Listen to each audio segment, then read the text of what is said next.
Story time. I just want to warn you that I'm not doing this video in ASL. Most of all my videos will be in ASL or caption, but this video specifically, in this video I'm not going to cite ASL, but I most likely will create this video again and cite ASL in the next video. All right, story time. The bank story. I'm sharing this story to give insight to my life, how I was raised, how I became who I am today. A lot of people think you can judge a book by its cover. You really can't. You don't know what people go through. You don't know their experience. You just don't know. Also, trigger warning, if kidnapping or missing people, if that's triggering for you, which is fair, you know, that's triggering for you, I would advise you didn't watch this video. And I also want to say, if I'm laughing in this video, it's not because I'm laughing about the situation, but I do have a nervous laugh. I'm going to try to be as respectful as I can to all parties involved with this video, okay? So one day, my mom, my dad, my sister, and I all went downtown Chicago to go to the Disney store. My mom had to stop at the bank. So, you know, Chicago is busy, big buildings, tall buildings. They usually have banks and really big buildings. So we went to the bank. My mom stepped up to the counter, and my sister and I kind of stood back. Again, my dad was not in the bank with us. He didn't go in with us. So from my perspective, we're just waiting. They're taking forever. The teller was telling my mom that something was wrong with her account. She needed us to sit down with a banker because something was wrong with her account. And so they had this little lobby area. So my sister and I were just standing, kind of waiting. And my mom was like, why do I need to talk to a banker? I just need to take money out. I don't need to go to a banker or whatever. And the teller is kind of like, I'm sorry, but you need to go over there with this banker to go sit down. So the banker is like talking like, hey, let's get into your account. Meanwhile, next thing you know, my sister is over here sitting with the police, right? And the police is like, come here. I'm like, me? They're like, yeah, come here. I'm like, okay. So that next to it, I'm sitting over there with the police in this little lobby area. Okay. The bank is surrounded with police officers. It's locked down. Nobody can get in. Nobody can get out.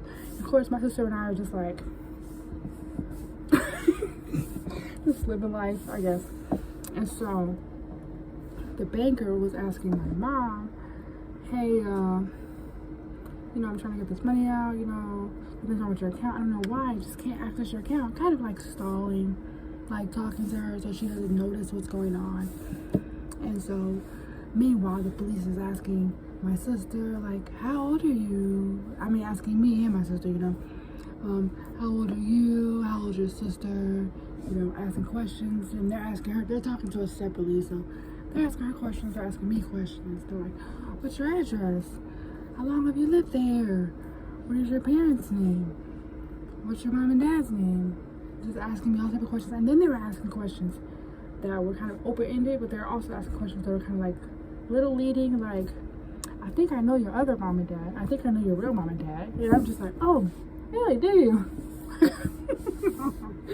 What's your real mom and dad's name? Just trying to get me to see what I will say, my reaction or whatever. And so, again, I'm just answering the questions that they ask. Okay. Well, my mom starts to throw a fit because she's like, why are you talking to my children? What are you talking to my children for? Excuse me, why are you talking to my children? You know, and they're like, ma'am, chill out, chill, ma'am, chill, ma'am. You cannot see your children. No, ma'am, you cannot go over there. You gotta stay here. Like, tell her, you gotta stay here. And I'm just like, because they gave us candy, they had a little color book, all type of stuff. So we just, you know, do the thing. No idea what's going on. No idea what's happening. And so they're like, so yeah, like I said, they asked me a bunch of questions about my name, my address, where I live, my teacher, what school I went to. How long did I go to school there? Okay. Were my parents married? How long were they married? Have I ever had any other name? What was my name before? Or do I have a nickname? All this type of stuff. And so finally, after all these questions, and this went on for about 3 hours.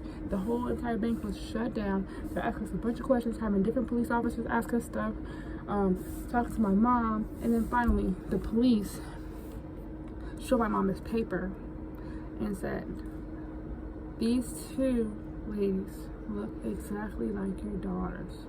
we have age progression photos of these two girls that are missing. They're the same age, about the same age that your daughters claim to be. And we have these age progression photos that look exactly like your daughters, which is why somebody reported you for kidnapping, and we cannot let you leave until we can confirm that these are your children. Okay. So anyways, what ended up happening was they let us leave with my mom, and they apologized. They gave us the paper of the girls that are missing. I do know who they thought we were, but for their privacy, I don't want to mention it because it could be hurtful or harmful to their family. This is just my story. I don't want to talk about the girls that are missing. But yeah, so that's the time my sister and I were mistaken for two missing girls that are about the same age of us that look just like us in their age progression photos. And my mom was hot with it, very hot, steaming, boiling. And my dad was clueless outside of the bank, and we were in there for 3 hours, and that's that. If you have any questions, just let me know.